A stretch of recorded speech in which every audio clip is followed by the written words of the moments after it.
मैंने ईद पर बीवी और सालियों को महंगे तरीन कपड़े खरीद कर दिए।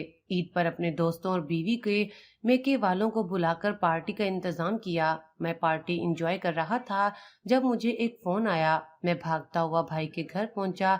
भाई ने गुर्बत और फाकों की वजह से अपने बच्चों को जहर खिला दिया था और खुद आखिरी सांसें ले रहा था। मैंने कहा, तुम एक बार मुझे बताते तो मैं तुम्हारी मदद कर देता। तब उसकी बात सुनकर मेरा कलेजा फट गया। उसने कहा, मैं मदद मांगने आया था, मगर भाभी ने। मैंने ईद के मौके पर अपनी बीवी और अपने ससुराल वालों को खूब शॉपिंग करवाई थी। मेरी बीवी नौरीन ने ईद के मौके पर सब कुछ बढ़ चढ़कर किया था। बड़ी दावत का एहतमाम था। हर चीज बाहर से ऑर्डर की गई थी। कौरमा, बिरयानी, रोस्ट और दर्जनों मीठे। इतना सब कुछ कि शायद मोहल्ले के कई घराने कई दिन खाना खा सकते। नौरीन ने आज सबसे महंगी साड़ी पहनी थी। जेवरात चमक रहे थे और वो सबके सामने फख्र से चल रही थी। मेरे दोस्त रिश्तेदार सब आ चुके थे। बच्चों ने नए कपड़े पहने थे और सब खुश थे। मैं भी खुश होने की कोशिश कर रहा था, लेकिन दिल के किसी कोने में एक अजीब सी बेचैनी थी। कुछ तो था जो मेरे अंदर टूट रहा था। उसी दौरान मेरा मोबाइल बार बार बज रहा था। एक अनजान नंबर से कॉल आ रही थी, लेकिन मैंने फोन नहीं उठाया। फिर ख्याल आया कि शायद छोटे भाई की कॉल हो। पिछले कुछ दिनों से वो मुसलसल मुझे कॉल कर रहा था। वो ज़कात के बारे में पूछ रहा था। कहने लगा था कि भाई, बस थोड़ा सा सहारा दे दो, बच्चों के लिए कुछ नहीं है। मैंने बीवी से उसका जिक्र किया तो नौरीन फौरन बिगड़ गई। एक तो तुम्हारे भाई को मांगने की आदत लग गई है, वो तलखी से बोली। हर साल ज़कात के बहाने पैसे मांग लेता है और फिर अयाशी करता है। मुझे तो लगता है ये सब ड्रामा है और तुम भी नरमी दिखाते हो, इसलिए वो बाज नहीं आता। मैंने कहा, लेकिन मैं खुद जाके देखूंगा। अगर वाकई कोई परेशानी है तो हम क्यों ना मदद करें। वो फौरन बोली, कोई जरूरत नहीं है वहां जाने की। ईद आने में दिन ही कितने रह गए हैं, तुम्हें पता है बच्चों को अभी कितनी चीजें खरीदनी है। मुझे भी नई चूड़ियां लेनी है, बच्चों के जूते रह गए हैं और ईद के लिए मैचिंग ज्वेलरी भी। उसके इसरार पर मैं बच्चों और नौरीन को बाजार ले गया। 2 लाख की शॉपिंग हुई। बच्चों के खिलौने, कपड़े, नौरीन की पसंद की महंगी साड़ियां, जूते, पर्स और मेकअप का सामान। बाजार लोगों से भरा हुआ था। रोशनियों से दिल खुश हो रहा था। चांद रात करीब थी। हर तरफ खुशी ही खुशी थी, लेकिन मेरे दिल में एक अजीब सी खाली जगह थी। उसी हजूम में एक लम्हा ऐसा आया जब मेरी नजर एक छोटे से बच्चे पर पड़ी। उसकी आंखों में हसरत थी। वो नए कपड़ों को ऐसे देख रहा था जैसे कभी पहने ना हो। मेरा दिल पिस गया। मैंने जेब से 500 का नोट निकाला और आगे बढ़ाया तो नौरीन ने मेरा हाथ रोक लिया। क्या कर रहे हो फवाद? उसने झटके से कहा। अरे, इन लोगों को तो आदत है ऐसी शक्लें बनाने की। इनके घरों में नोटों से भरी तिजोरियां हैं। तुम इतनी मेहनत करते हो सिर्फ हमारे बच्चों के लिए, इनके लिए नहीं। चलो अब हमें आइसक्रीम खिलाओ।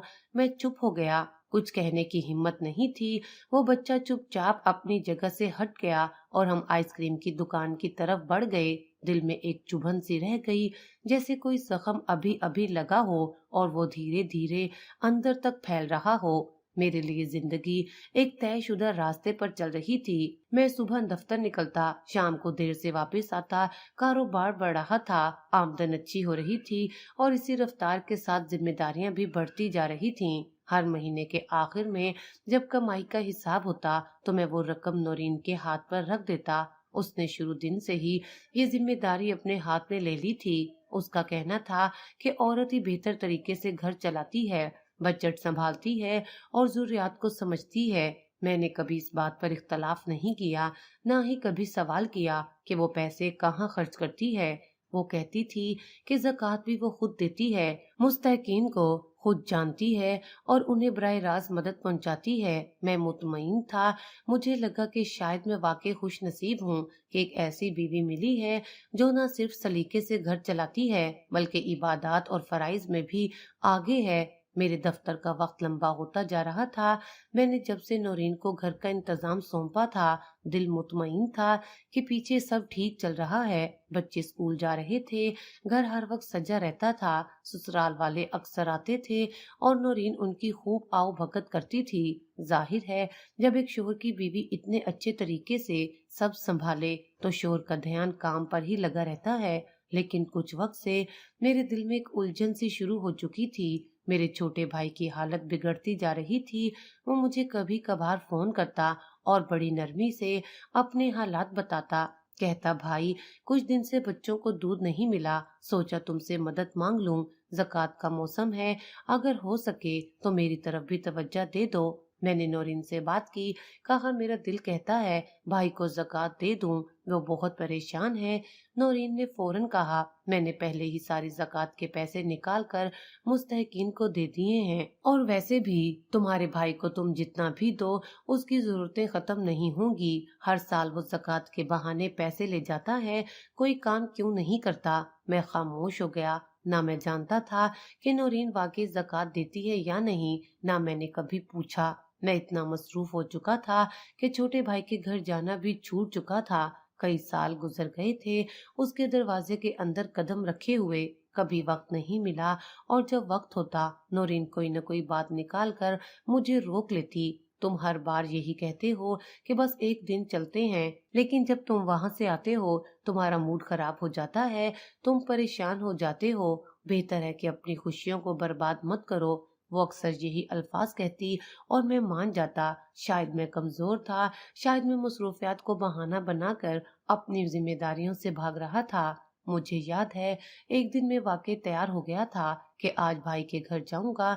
अचानक नौरीन ने कहा, तुम्हें पता है ना कि कल हमारी दावत है, तुम्हें बाजार से बहुत सारी चीजें लानी है और तुम जा रहे हो अपने भाई के घर जो तुम्हें सिर्फ पैसों के लिए याद करता है। मैं रुक गया। मुझे लगा शायद वाकई वक्त ठीक नहीं, लेकिन दिल के किसी कोने में आवाज आती रही कि तुम कुछ गलत कर रहे हो। रमजान का महीना था, ज़कात की रकम इस बार कुछ ज्यादा ही बनी थी। कारोबार ने अच्छी आमदनी दी थी और मैंने खूब हिसाब लगाकर अलग कर ली थी। दिल में ठान लिया था कि इस बार ये रकम मैं खुद दूंगा और सबसे पहले अपने भाई को।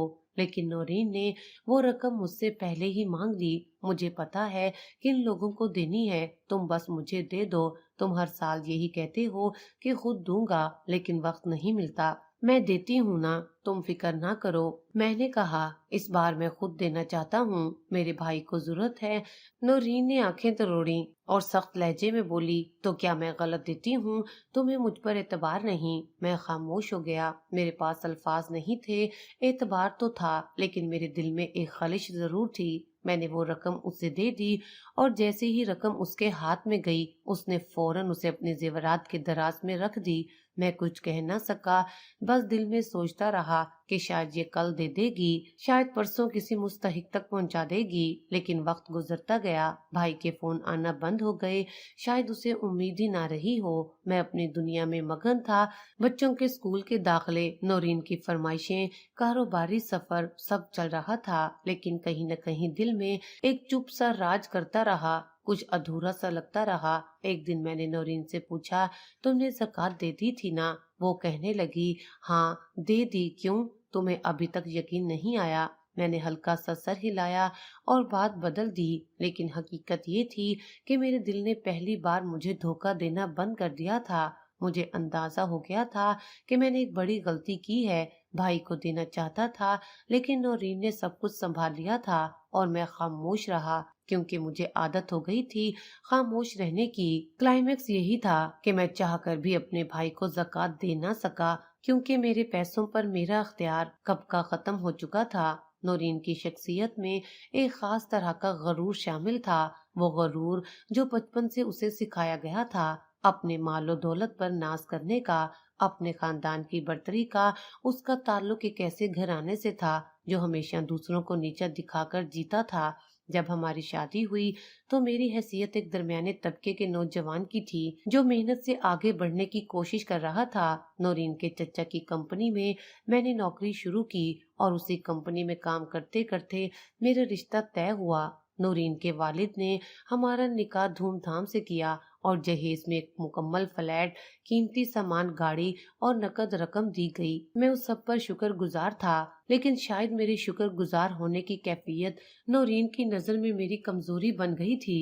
اس نے کبھی مجھے اپنے برابر نہیں سمجھا، ہمیشہ مجھے یہ احساس دلایا کہ جو کچھ میں آج ہوں اس میں اس کے خاندان کا احسان ہے۔ یہ جو گھر جس میں تم رہتے ہو میرے ابو نے دیا ہے، جو گاڑی تم چلاتے ہو وہ میرے چچا نے دی تھی، اور جہاں تم نوکری کرتے ہو وہ بھی ہمارے خاندان کی کمپنی ہے۔ وہ یہ باتیں اکثر یاد دلاتی تھی۔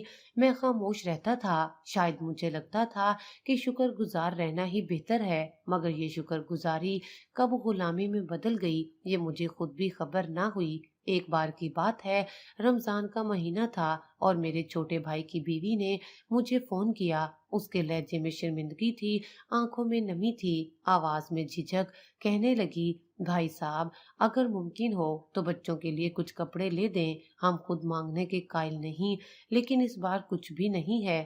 میرا دل بھر آیا، میں نے فوراً کچھ رقم بینک سے نکالی اور بھائی کے گھر پہنچا۔ وہ منظر آج بھی میری آنکھوں کے سامنے ہے، بچے پھٹے کپڑوں میں، گھر کا سامان بکھرا ہوا، فریج خالی اور چولہا ٹھنڈا۔ میں نے بغیر کچھ کہے بھائی کے ہاتھ پر پیسے رکھے، وہ رونے لگا۔ مجھے لگا جیسے میں نے کوئی فرض پورا کیا ہو، لیکن جیسے ہی میں گھر پہنچا نورین کا رویہ بدلا ہوا تھا۔ اس نے پیسوں کی رسید دیکھی تو چہرہ لال ہو گیا، چیخنے لگی، ہوتے کون ہو تم میرے پیسے میرے پوچھے بغیر کسی کو دینے والے؟ میں نے نرمی سے کہا، وہ میرے چھوٹے بھائی ہیں، ان کے بچے بغیر کپڑوں کے تھے، صرف 2000 روپے دیے ہیں، اور تمہیں لگا تمہارے بھائی کی اوقات ہے ہمارے پیسوں پر ہاتھ ڈالنے کی؟ میرے خاندان والے جب آتے ہیں تو ہم ان کو تحفے دیتے ہیں، سب کچھ کر کے دیتے ہیں۔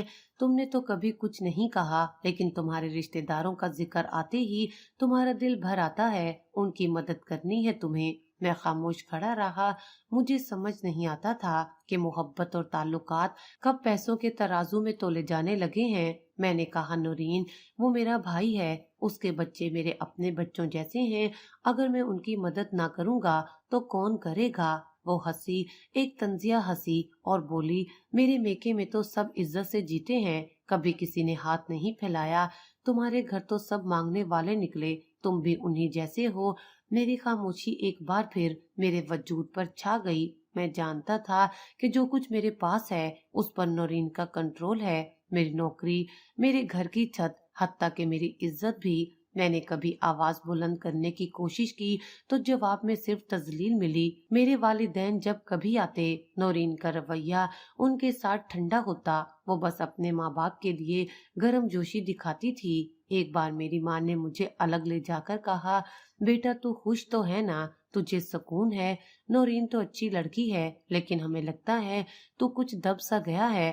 میں نے ماں کو جھوٹی تسلی دی، کہا، ماں جی، بس وقت کی بات ہے، سب کچھ ٹھیک ہو جائے گا۔ لیکن دل ہی دل میں مجھے معلوم تھا کہ کچھ ٹھیک ہونے والا نہیں۔ یہ جو رشتہ ہے یہ برابری کا نہیں رہا، اس میں روز مر رہا ہوں اور نورین کو اس کی کوئی پرواہ نہیں۔ میرے لیے سب سے کٹھن وقت وہ ہوتا تھا جب میں اپنی مجبوری کا ادراک کرتا۔ میں خود کو مکمل مرد محسوس نہیں کرتا تھا، ایک ایسا شخص جس کا ہر فیصلہ اس کی بیوی کی مرضی کا محتاج ہو، جیسے اگر اپنے بھائی کو عید پر سوٹ دینا ہو تو بیوی کی اجازت چاہیے، جیسے اگر اپنے ماں باپ کو کچھ دینا ہو تو پہلے نورین کی رضامندی لینی پڑے۔ نورین کے میکے والے آئے دن ہمارے گھر آتے، قیمتی تحائف، مہنگے پھل، کھانے، ان کے لیے سب کچھ ہوتا، اور میں ان کے سامنے دبے دبے لہجے میں بات کرتا۔ میری آواز خود بخود دھیمی ہو جاتی، مجھے لگتا جیسے اگر میں اونچی آواز میں کچھ کہہ دوں تو شاید میری اوقات ان کی نظر میں کھل جائے گی۔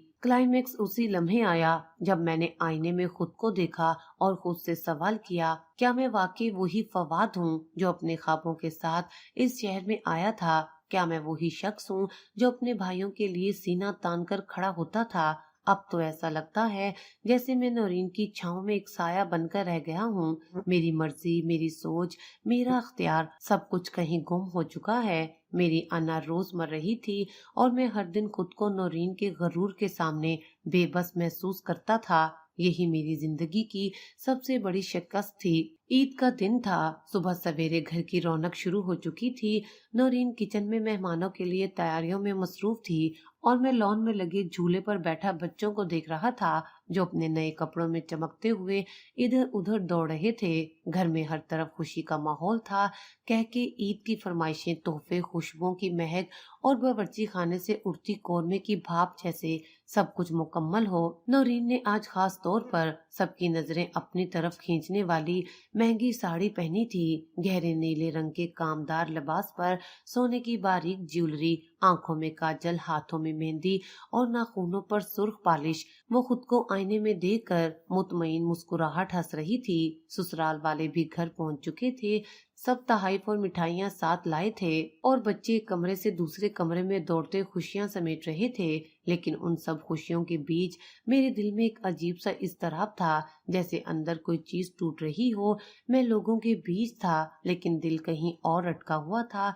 चाय का कप हाथ में था लेकिन जहन में वो आखिरी कॉल गूंज रही थी जो मेरे छोटे भाई की तरफ से आई थी। पिछले कुछ दिनों में उसकी हालत काफी खराब हो चुकी थी। वो बार बार राब्ता करने की कोशिश करता लेकिन नौरीन की बातों की गूंज मेरे कानों में इस कदर भर गई थी कि मैंने उन कॉल्स को संजीदा लेना ही छोड़ दिया था। नौरीन ने कहा था, तुम्हारे भाई को मांगने की आदत पड़ गई है। हर साल यही ड्रामा, हर बार यही आंसू। तुम दिल कमजोर ना करो, ऐसे लोग सिर्फ फायदा उठाते हैं। मैं ये बात मानने पर मजबूर हो गया था।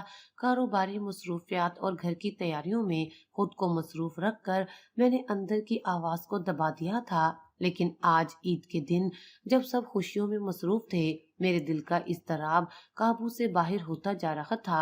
छोटे भाई की आंखें, उनके बच्चों की हालत, उसकी बीवी की खामोश इल्तजा, सब कुछ मेरी नजरों के सामने बार बार आ रहा था। मैंने मोबाइल उठाया। स्क्रीन पर कई मिस कॉल्स थीं, ज्यादातर अनजान नंबर से। कुछ देर तक मैं स्क्रीन को देखता रहा। दिल कह रहा था कि फोन उठाऊं, दिमाग कह रहा था कि आज का दिन खुशी का है, कोई बदमज़गी ना हो। मैं वो कश्मकश में ही झील रहा था कि फिर से फोन बजने लगा। इस बार मैंने कॉल उठाई। दूसरी तरफ किसी अजनबी की घबराई हुई आवाज सुनाई दी। अस्सलाम वालेकुम, क्या आप फवाद साहब हैं? जी बोलिए भाई साहब, आपके छोटे भाई के घर में बहुत बड़ा हादसा हो गया है, आप फौरन आ जाएं। बच्चे, बीवी, सबकी हालत बहुत खराब है। मेरे हाथ से मोबाइल छूटते छूटते बचा। दिल जैसे सीने में धड़कने की बजाय रुक गया हो। मेरी सांसें बेतरतीब हो गईं। मैंने बगैर कुछ सोचे, बगैर किसी को कुछ बताए, जूते पहने और दरवाजे की तरफ दौड़ा। फवाद, कहाँ जा रहे हो? मेहमान आ चुके हैं, तुम्हें अभी सबके साथ बैठना है। नौरीन की आवाज पीछे से आई लेकिन मैंने सुने बगैर बाहर कदम बढ़ा दिए। मेरे कदम खुद ब खुद तेज होते जा रहे थे। गाड़ी की चाबी हाथ में थी लेकिन हाथ कांप रहे थे।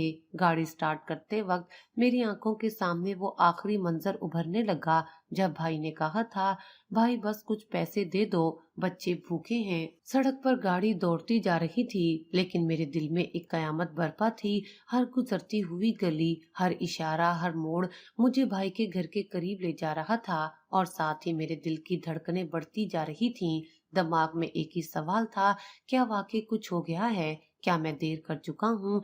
रास्ते भर में मैंने खुद को कोसा, खुद को मलामत की, अपनी कमजोरियों को गिना।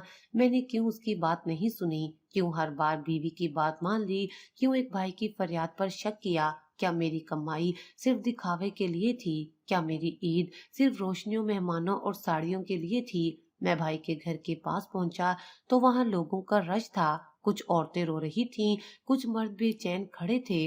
मैंने फौरन गाड़ी रोकी और दौड़ता हुआ दरवाजे की तरफ गया। दरवाजा आधा खुला हुआ था। अंदर जाने से पहले ही दिल जैसे सीने से निकलकर हलक तक आ गया था। मैंने दरवाजा पूरा खोला और वो मंजर जो मेरी आंखों के सामने था वो मेरे हवास पर बिजली बनकर गिरा। जमीन पर भाई के बच्चे बेसुध पड़े थे। उनके मुंह से झाग निकल रहा था, आंखें आधी खुली और जिस्म साकित। एक कोने में उसकी बीवी भी उसी हाल में थी और दरमियान में मेरा भाई नीम बेहोशी की हालत में तड़प रहा था। मोहल्ले के कुछ लोग पानी की छींटे मार रहे थे। कुछ फोन पर एम्बुलेंस बुला रहे थे, लेकिन सबके चेहरों पर एक ही सवाल था, ये क्या हो गया। मैं अपने भाई की तरफ लपका, उसने मेरी तरफ देखा, आंखों में आंसू थे, लब हिल रहे थे, वो कुछ कहना चाह रहा था। मैंने उसका हाथ थामा और वो सरगोशी में बोला, भाई 3 दिन से बच्चों ने कुछ नहीं खाया था, जहरी सस्ता लगा, सोचा सबको खत्म कर दूं। तुमसे उम्मीद थी पर तुमने भी मुंह मोड़ लिया। मैं वो अल्फाज सुनकर वहीं जमीन पर बैठ गया। मेरा दिल जैसे फटने लगा, मेरी सांसें रुकने लगी और मैं जोर जोर से रोने लगा। वो आखिरी जुमला मेरे दिल पर तेजधार चाकू की तरह लगा, तुमसे उम्मीद थी पर तुमने भी मुंह मोड़ लिया। मेरे सामने मेरे भाई की सांसें कमजोर होती जा रही थीं। मैं उसे सीने से लगाकर चीखा, नहीं भाई, मुझे माफ कर दो, मुझे माफ कर दो। ये वो लम्हा था जब मैंने महसूस किया कि मेरे सारे ख्वाब, मेरा गुरूर, मेरी खुशियां, सब कुछ एक लम्हे में बिखर गए थे। घर में ईद का जश्न था, लेकिन मेरे दिल में मातम बरपा हो चुका था। मैं जमीन पर घुटनों के बल बैठा था और मेरे हाथों में मेरा छोटा भाई आहिस्ता आहिस्ता अपनी आखिरी सांसें ले रहा था। उसकी आंखें नीमवा थीं, जिस्म ठंडा पड़ चुका था और लबों पर ऐसी बेबसी थी कि जैसे वो दुनिया से जाते जाते भी मुझसे सवाल कर रहा हो। मेरे गिर्द मोहल्ले के चंद लोग थे, कोई रोता था, कोई दुआ मांग रहा था और कुछ लोग बेयकीनी में खामोश खड़े थे। हर चीज जैसे साकित हो चुकी थी, वक्त रुक सा गया था। कमरे में एक ऐसी खामोशी छाई थी जो रूह तक को चीर देती। भाई की बीवी दीवार से टेक लगाकर बेहिस्सी पड़ी थी, जैसे उसके अंदर की जिंदगी खत्म हो चुकी हो। आंखें खुली थीं, मगर उनमें कोई हरकत बाकी ना थी। सामने फर्श पर उसके बच्चे लेटे थे। छोटा सा उम्र का फर्क था, लेकिन हालात ने सबको एक जैसा बना दिया था। उनके चेहरे पर अब भी वही फाका ज़दा रंग था जो दिनों से किसी की नजर में नहीं आया था। मैं उनकी तरफ देखता और फिर भाई के चेहरे की तरफ, और एक ही बात जहन में गूंजती रही, ये सब मेरी वजह से हुआ है। भाई ने हल्की आवाज में कुछ कहना चाहा। मैं झुककर उसके करीब हुआ।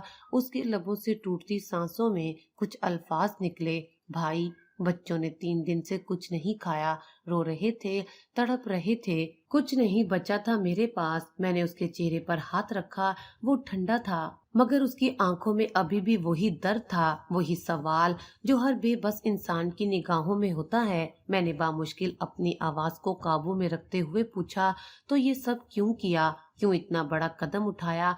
वो टूटे हुए लहजे में बोला, क्या करता भाई, कहाँ जाता? मैं तो सिर्फ इतना चाहता था कि बच्चों को ईद पर कुछ खिला सकूं, कुछ पहनने को दे सकूं, लेकिन किसी ने सुना नहीं। जब तुमने भी मुंह मोड़ लिया तो मेरे पास एक ही रास्ता बचा था, जहरी सस्ता था, उधार मांगा, ले आया और सबको दे दिया। मेरे वजूद पर जैसे पहाड़ टूट पड़ा, मेरी आंखों से आंसू गिरने लगे और मैंने उसके सर को अपने घुटनों पर रखा। तुम्हें मुझसे कहना था भाई, मैं तुम्हारा हूँ, तुम्हें कैसे छोड़ देता। वो धीरे से मुस्कुराया, बहुत ही हल्की सी मुस्कुराहट जो दर्द के नीचे दब गई थी। कहा था भाई, कई बार फोन किया था, मगर नौरीन भाभी हर बार मना कर देती थी। तुम्हारा वक्त कीमती है, मैं तो बोझ हूँ, मुझे पता है तुम मजबूर थे, मगर दिल को तसल्ली ना मिली। मैंने अपना चेहरा झुकाकर उसकी पेशानी पर बोसा दिया। नहीं, तुम बोझ नहीं थे, तुम मेरा फख्र थे, तुम मेरा भाई थे। वो आहिस्ता आहिस्ता अपनी सांसों की डोर से टूट रहा था। एक एक लम्हा मेरी जान निकाल रहा था। उसकी आवाज टूट रही थी, काश भाई तुमने ज़कात दे दी होती तो मेरे बच्चों की सांसें चल रही होती, मेरी बीवी की आंखें आज भी जिंदा होती। मुझे माफ कर देना भाई, मैं कमजोर हो गया था। मैंने उसे सीने से लगा लिया।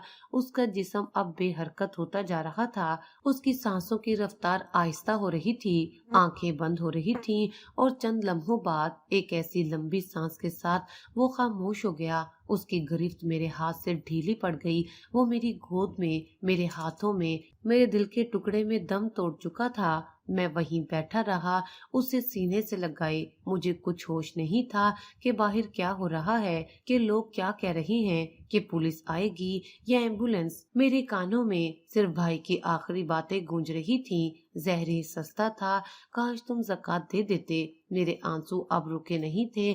मैं रो रहा था, ज़ारो कतार, जैसे एक छोटा बच्चा अपनी माँ के लिए रोता है। मेरे दिल में दर्द इस कदर शदीद हो चुका था कि मुझे लग रहा था मैं भी उसी लम्हे मर जाऊं। क्या ये वही ईद थी जिसके लिए मैंने 2 लाख की शॉपिंग की थी? क्या ये वही दिन था जिसके लिए मेरी बीवी ने कीमती साड़ी और ज्वेलरी खरीदी थी? क्या ये वही मौका था जिसे मैंने रंगों, रोशनियों और मेहमानों के लिए मखसूस किया था? और यहाँ मेरे भाई के घर में अंधेरे, खामोशी और लाशें थीं। 3 मासूम बच्चे, एक बेबस माँ और एक भाई, सब खत्म हो चुके थे और मैं जिंदा था, लेकिन अंदर से टूट चुका था। मेरा जमीर चीख रहा था, मेरा दिल पुकार रहा था और मेरी रूह रो रही थी। जब मैंने भाई की आंखों को बंद किया तो मेरे हाथ कांप रहे थे। मैंने उसके चेहरे पर हाथ फेरा, जैसे आखिरी बार उसे तसल्ली देना चाहता हूँ, जैसे कहना चाहता हूँ कि मैं शर्मिंदा हूँ, बहुत ज्यादा। मैंने सब कुछ खो दिया था और मुझे अभी उसका अंदाजा सिर्फ शुरू हुआ था। मेरा भाई मेरे सामने मेरे हाथों में दम तोड़ गया और साथ ही मेरी इंसानियत, मेरी गैरत, मेरा जमीर भी। मैं अब भी वहीं जमीन पर बैठा था। मेरे हाथ मेरे भाई के बेजान जिस्म पर थे और आंखें मुसलसल बह रही थीं। मोहल्ले के लोग अफसोस का इजहार कर रहे थे। कुछ लोग बच्चों की लाशों को देखकर रो रहे थे और कुछ औरतें भाई की बीवी के लिए दुआएं पढ़ रही थीं। लेकिन मेरी दुनिया उस एक लम्हे में पूरी तरह उजड़ चुकी थी। मैं खुद को बिल्कुल खाली महसूस कर रहा था, जैसे मेरी रूह भी मेरे अंदर से निकल गई हो। एक तरफ मेरी बीवी की आवाज गूंज रही थी, जो कुछ देर पहले मेरे पीछे चीख कर कह रही थी, कहाँ जा रहे हो, मेहमान आ चुके हैं। और अब मैं यहाँ था अपने भाई की लाश के साथ, जो सिर्फ इसलिए मर गया क्योंकि मैंने उसे उसके हक का हिस्सा ज़कात नहीं दिया। मैं उस वक्त अंदर से किसी ऐसे इंसान की तरह महसूस कर रहा था जो जीते जी मर चुका हो। उसी दौरान मेरा फोन एक बार फिर बजा। स्क्रीन पर नौरीन का नाम चमक रहा था। मैंने कांपते हाथों से फोन उठाया, आंखों से आंसू साफ किए और कान से लगाया। कहाँ रह गए हो फवाद? सब मेहमान तुम्हें ढूंढ रहे हैं और तुम बगैर बताए भाग गए। क्या तुम्हें अकल नहीं है? उसकी आवाज में वही गरूर, वही सख्ती और वही बेहिसी थी जो मैं बरसों से सुनता आ रहा था। मैं खामोश रहा, आंखों से बहते आंसुओं को और ज्यादा नहीं रोक पाया। दिल चाह के फोन बंद कर दूं, लेकिन जुबान ने पहले ही कुछ बोल दिया। नौरीन, मेरा भाई मर गया। चंद लम्हों की खामोशी छाई। मुझे लगा कि शायद अब उसकी आवाज में भी दुख आ जाएगा, शायद वो भी सुनकर लरज जाएगी। लेकिन जो मैंने सुना वो मेरे तसव्वुर से भी ज्यादा सफाक था। उफ, खुदा का शुक्र है, उसने कदरे इत्मीनान से कहा। आखिरकार जान छूटी उस रोने धोने वाले शख्स से। रोजाना की फरियाद, मांगने की आदत और तुम पर उसका असर, अब सुकून होगा। मेरे लब साकित हो गए, दिल जैसे रुक गया हो, सांस जैसे बंद हो गई हो। मैंने कुछ कहना चाहा, लेकिन अल्फाज नहीं निकले, होंठ कपकपा रहे थे। मैंने मुश्किल पूछा, नौरीन, तुम्हें शर्म नहीं आई? वो मेरा भाई था, उसकी बीवी, उसके 3 बच्चे, सब खत्म हो गए। नौरीन ने हंसते हुए कहा, फवाद, तुम भी अजीब हो, तुम तो बिजनेसमैन हो, दिमाग से नहीं सोचते। ये सब गरीब लोग तुम जैसे लोगों को बेवकूफ बनाते हैं। उन्हें अल्लाह ने गरीब बनाया है, ये उनकी तकदीर है। हम क्यों अपने कीमती पैसे उन पर लुटाएं? मेरा दिल जोर से धड़कने लगा, जैसे अभी सीना फाड़ देगा। मैंने कांपती आवाज में कहा, मैंने तो तुम्हें ज़कात के पैसे दिए थे, तुमने कहा था तुम खुद मुस्तहिकीन को दे दोगी। नौरीन ने एक लंबी सांस ली और फिर बड़े सुकून से कहा, मैंने कभी भी किसी गरीब को ज़कात नहीं दी। मुझे इन सब बातों पर यकीन ही नहीं। मैंने वो पैसे अपने जेवरात में लगा दिए, कुछ बच्चों की शॉपिंग में और कुछ तो तुम्हारे ससुराल वालों को तोहफे में दे दिए। मेरे हाथ कांपने लगे।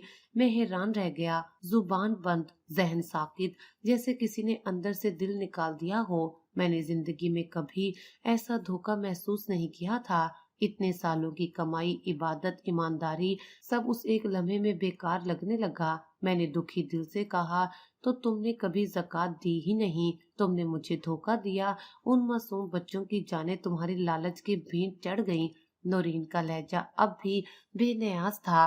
तुम इतने सादा हो फवाद, तुम्हें तो कभी हिसाब करना नहीं आया। तुमने बस कमाई और मैंने संभाली। और जहाँ तक ज़कात की बात है, ये सब रस्में हैं, पुरानी सोच। आजकल के लोग अपनी फैमिली के लिए कमाते हैं, दूसरों के लिए नहीं। मेरे वजूद का हर हिस्सा चीख उठा। मुझे लगा जैसे मैं अपनी जिंदगी का सबसे बड़ा मुजरिम हूँ। मैंने एक ऐसी औरत पर भरोसा किया जो रहम, दीन और रिश्तों की कदर से खाली थी। मेरे भाई का खून मेरे हाथों पर था, लेकिन वो खंजर नौरीन के हाथ में था, जिसने धोखे से मेरे एतमाद को ज़िबा किया। मैं अब भी फोन कान से लगाए बैठा था, लेकिन मेरी आवाज गुम हो चुकी थी। मेरी आंखों में आंसू थम गए थे, जैसे एक जिस्म अब मजीद रोना भी ना जानता हो। नौरीन की आखिरी बात मेरे जहन में गूंज रही थी, गरीबों को अल्लाह ने गरीब बनाया है, हमने नहीं। ये अल्फाज मेरे दिल में एक जहर की तरह उतर गए। मैंने जिंदगी भर जो सीखा था, जो ईमान रखा था, वो सब उस एक औरत की खुद गर्जी और बेरहमी के नीचे दब गया था। मैंने फोन बंद कर दिया और हाथ फोन से नीचे गिर गया। मैं वहां बैठा अपने भाई की लाश के पास सिर्फ एक ही बात सोच रहा था। मैंने उसे ज़कात के पैसे नहीं दिए, लेकिन उससे भी बड़ा जुल्म ये था कि मैंने वो पैसे एक ऐसे हाथ में दे दिए जो उन्हें कभी देने के अहल थे ही नहीं। मुझे एहसास हो चुका था कि मेरे सिर्फ भाई का ही नहीं, बल्कि मेरे ज़मीर, मेरे दीन, मेरे एतमाद और मेरी इंसानियत का भी कत्ल हो चुका था। और कातिल वही थी जिसे मैं अपनी जिंदगी का साथी समझता रहा। जब मैं भाई के जनाजे को कंधा दे रहा था तो मेरे हाथ कांप रहे थे। मैं सोच रहा था कि काश सिर्फ मैं उस दिन उसकी बात सुन लेता, काश मैं उसकी एक फरियाद पर अपनी बीवी की बात को पसे पुष्ट डाल देता। क्या मेरा सिर्फ इतना करना काफी न होता कि मैं उसका दर्द सुन लेता? क्या ज़कात के चंद हजार उस वक्त मेरे इतने कीमती थे कि एक पूरा खानदान खत्म हो गया? और क्या वो चंद हजार आज उस राख के सामने कोई कीमत रखते हैं? मैं वहीं बैठा रो रहा था जब नौरीन के नंबर से मुझे दोबारा फोन आया। मैंने फोन उठाया तो दूसरी तरफ नौरीन की मां ने रोते हुए बताया, अचानक बिजली की तार गिरने से मेरे दोनों बच्चों को करंट लगा है। जब नौरीन उन्हें बचाने गई तो उसे भी बिजली ने अपनी तरफ खींच लिया और तीनों मौके पर ही फोत हो गए। मुझ पर एक और कयामत टूट पड़ी थी। और फिर जब मैंने नौरीन और अपने बच्चों के जनाजे तैयार किए, तब मेरा दिल चाहा कि चीख चीख कर अल्लाह से माफी मांगूं, लेकिन मेरे अंदर इतनी ताकत भी नहीं बची थी कि मैं दुआ के लिए हाथ उठा सकूं। मेरी दुआएं उस वक्त तक कहीं खो चुकी थी जब मैंने दिल के सच पर पर्दा डालकर झूठ को सहारा दिया था, जब मैंने भाई की गुर्बत का मजाक सुना और कुछ ना कहा, जब मैंने नौरीन को ज़कात के पैसे पकड़ा दिए और पलटकर ये ना पूछा कि वो कहाँ दिए। आज वो सब लोग जिनके लिए मैंने अपनी जिंदगी बनाई थी मेरे गिर्द मिट्टी में दफन हो चुके थे। मेरा फ्लैट, मेरी गाड़ी, मेरे जेवरात, मेरी कमाई, सब कुछ जो मैंने अपने बच्चों और बीवी के लिए जोड़ा था, वो सब कुछ खाक हो चुका था। अब ना कोई बीवी है, ना बच्चे, ना भाई, ना भतीजे, ना सुख, ना सुकून, ना खुशी, ना फख्र, ना गुरूर। जो बाकी है वो सिर्फ पछतावा है और सिर्फ यादें हैं। वो सिर्फ वो लम्हे हैं जो बार बार पलट कर आते हैं और मुझसे सवाल करते हैं कि क्या तुमने अपना फर्ज निभाया? क्या तुमने अल्लाह के हुक्म की ताज़ीम की? क्या तुमने उस माल को जहाँ पहुँचाना था वहाँ पहुँचाया? और मेरे पास इन सब सवालों का सिर्फ एक ही जवाब है, नहीं। मैं आज भी उस मलबे के बीच बैठा हूँ, राख उठाकर सोचता हूँ कि ये वही घर है जिसे मैंने मोहब्बतों से सजाया था, लेकिन ज़कात के हकदार को हक न देकर अल्लाह की नाराजगी मोल ली और अल्लाह ने फिर वो सब कुछ मुझसे ले लिया जिस पर मैं नाज करता था।